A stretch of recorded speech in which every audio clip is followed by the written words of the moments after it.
They are war crimes. Israel commits those war crimes on a daily basis, and the world stays silent. They say Israel has the right to defend itself. It's like saying Jimmy Savile, the prolific child raper, has a right to defend himself when the child scratched him while he was raping it. If you treated a dog in this country the way that the Palestinian child is treated in Palestine, wallahi, Allah is my witness, you would be arrested for treating a dog in that manner. Today they're treating human beings worse than an animal. And we speak out against the oppression, and we will not tolerate people, and we are not going to be on the back foot, and we're not going to be defensive. We're going to say what you're doing is genocide, it's mass murder, it's the killing and the quashing of innocent people, and it has to stop.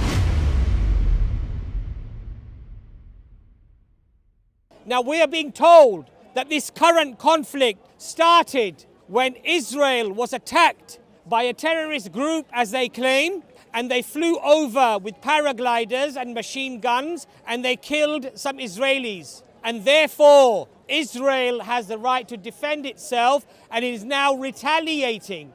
But what a lot of people don't realize, they don't acknowledge, and they don't know that this attack was not just an attack that happened, that instigated a response. In reality, the Palestinians have been attacked for the last 75 years of their existence. And that attack and that oppression has not ceased, and it has not stopped. This is not the catalyst as to the conflict that we see today. The clocks did not start when the rockets flew over from Palestine into Israel. The clocks did not start for this conflict when some paragliders flew in and shot some innocent Israelis. The conflict started way before. And if you look, even just a few weeks and a few months before the conflict, on the 18th of September 2023, before the current crisis, Save the Children reported that 38 Palestinian children were killed by Israeli forces just leading up to this conflict,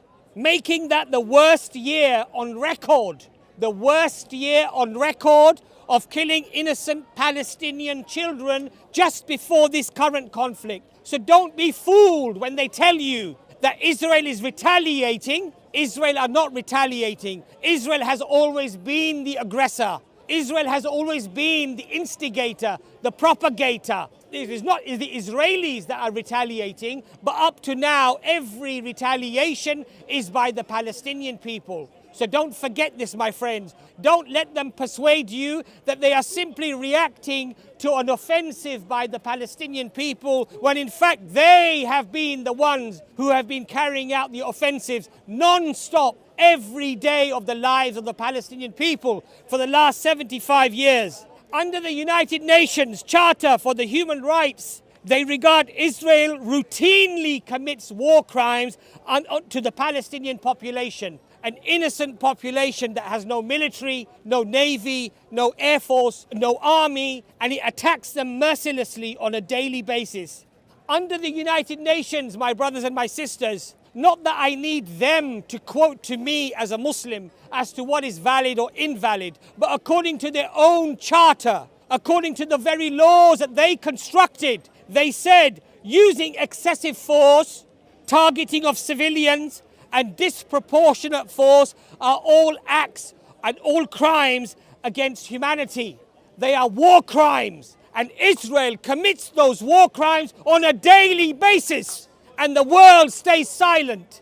But we will not be silent. We will not stand by and let them mercilessly wipe out and commit genocide on a people. We will voice our opinions. We will voice what we have to say. And inshallah, there will be some amongst those who regard the Palestinians to be the perpetrators to hopefully be influenced by the information that is provided, not just here, but by the countless voices that are out there. If you look, if you don't wish to believe me, because the man is a Muslim, the man is a sympathizer for Islam, he's going to be perhaps presenting facts according to their narrative, then look at their own narrative, my friends. Look at their own narrative.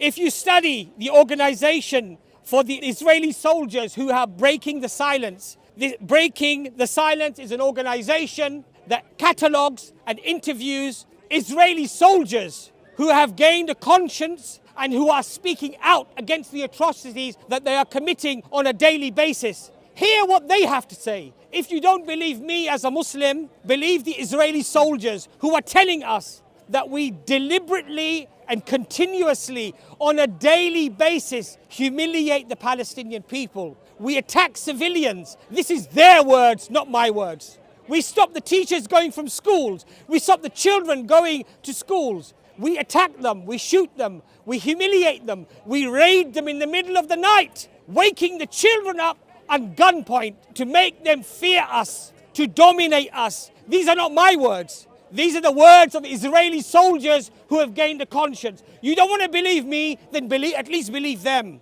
At least allow that information to wake you. If you are asleep that the Muslims are complaining, that the Muslims are crying, that the Palestinians are crying, and you wish to just remain in your slumber, then at least allow these facts to wake you from your slumber. There is no excuse today for people who say that I'm ignorant and I don't know what's happening. There are resources available today that were not available to our fathers or our grandfathers or the generations that came before. Today, the internet is completely flooded with information, and even the lies and the propaganda are easily combated if you are interested to find out the truth. But if you're happy to have your predispositions fed because you hate the Arabs, because these are backward, medieval people with a medieval religion full of hate, and you just wish to reinforce those predispositions, then yes, you will find the sewage on the internet to feed you, to give you the gluttony, to fill your souls and your hearts with that evil lies, with those deceptions. But if you have a conscience and you wish to at least side with the victim and ensure that you do not side with the perpetrator, the one who has created this mess in the first place, then open your eyes and educate yourselves. There's a lot of information out there. And again, if you don't want to believe a Muslim man who stands here crying about the Palestinians, then listen to Noam Chomsky, the professor who is Jewish himself. Listen to Norman Finkelstein, Ilan Pappé, who are political scientists. Their parents are survivors of the Holocaust. They have no dog in the race. They don't attribute any support necessarily to any group or any people, but they speak with the evidence and the facts. And what do they say? What do they argue? The same things that I have mentioned to you today, that Israel commits on a daily basis war crimes on a predominantly civilian population, women and children. If you treated a dog in this country the way that the Palestinian child is treated in Palestine, wallahi, Allah is my witness, you would be arrested.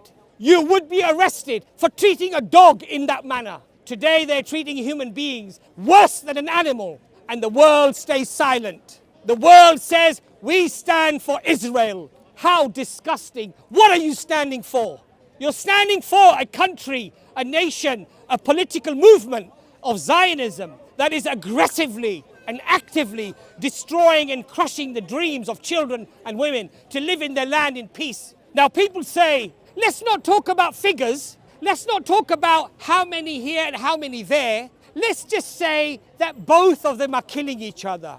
Let's just say both of them are fighting one another. Let's not look at the figures. I wonder why they say this. I wonder why they don't want you to look into the figures. Could it be that the imbalance that I'm about to tell you is so grotesque that they don't want you to know about it? So let's have a look at what they did in the last conflict. Protective edge. Homes destroyed. How many homes did these sophisticated rockets that were being fired into Israel, how many homes were destroyed? How many? One. How many homes did Israel destroy in the Palestinian territories? How many? 24 hours the bulldozers were going.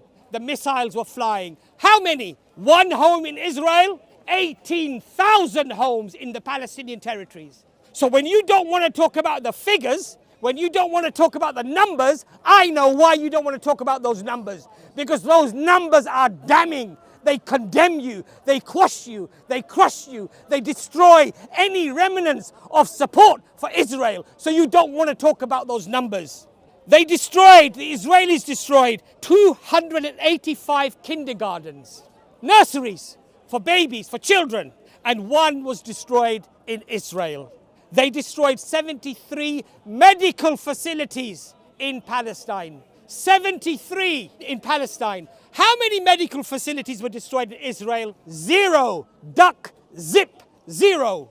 Now, yes, these figures are uncomfortable for people. They don't want to talk about the numbers because the numbers condemn them to their hypocrisy. The numbers condemn them to their utter contempt for justice and fairness. So what do? They say, let's not talk about the numbers, please. Let's just say it's a conflict. It's a war. They're just as bad as each other. My friends, these figures speak for themselves. They're not just as bad as each other. The figures speak for themselves. When you put Mike Tyson in a ring with a 3-year-old, it is not a battle or a bout, my friends. It is a massacre. They say Israel has the right to defend itself. Israel has the right to defend itself. It's like saying Jimmy Savile, the prolific child raper, has a right to defend himself when the child scratched him while he was raping it. Would you ever utter such a thing? Would you ever agree to such a concept? As vile and as disgusting as that is, this is your support for Israel. Shame on you. Your soul is dead. You have no hearts. Your hearts are stone. Do you not see the evidence that unfolds in front of you? You wish to remain blind and deaf and dumb to the misery of people? Or is it because, they're Arabs, they're medieval, these people are backward, they teach their children to hate the Jews, so wipe them off, kill them, destroy them. There are very important lessons in history, my friends, that we need to contemplate. And all those of you who want to hang the flag of Israel off your buildings and on your Facebook posts, just remember one thing, that in history, the supporters of tyranny are never remembered. They are disgraced, even by their own families. If you have a Nazi in your generation, your forefathers, you'll even change your surname. You don't want to be attributed to that scum. One of the other quotes that is very striking by Malcolm X is, if you're not careful, the newspapers will have you hating the people who are being oppressed and loving the people who are doing the oppressing. If you want to do something, then educate yourself. Become an activist. Speak out against it. Do things that you are allowed to do according to your religion, and don't overstep the mark. And one last message to my Palestinian brothers and sisters, that your resilience and your strength has strengthened our iman. This is dawah for us, because in light of the destruction, in light of the tyranny and the oppression, you are still saying Allahu Akbar. Allah is the greatest. And Alhamdulillah, praise be to Allah. You're showing thanks and shukr whilst your entire families have just been bombed and wiped out. You're picking up the pieces of your children and you're saying Alhamdulillah to Allah. You're being grateful, and as a consequence, that resilience is giving us strength as well. So Jazakallah khair to my brothers and sisters in Palestine, and know that your brothers and your sisters around the world are supporting you, and there will be a day when you will be freed, and there will be a day when the people who spoke against the oppression will be the ones who will be celebrated, and the maniacs, the psychopaths who have supported this by military means or even your words, then you will be forgotten. You'll be destroyed in history. Nobody will want to know you or attribute anything to you. Your own families will disown you and they will not want to know you. But the people who stood up and they spoke out against this oppression, those are the people that will be remembered.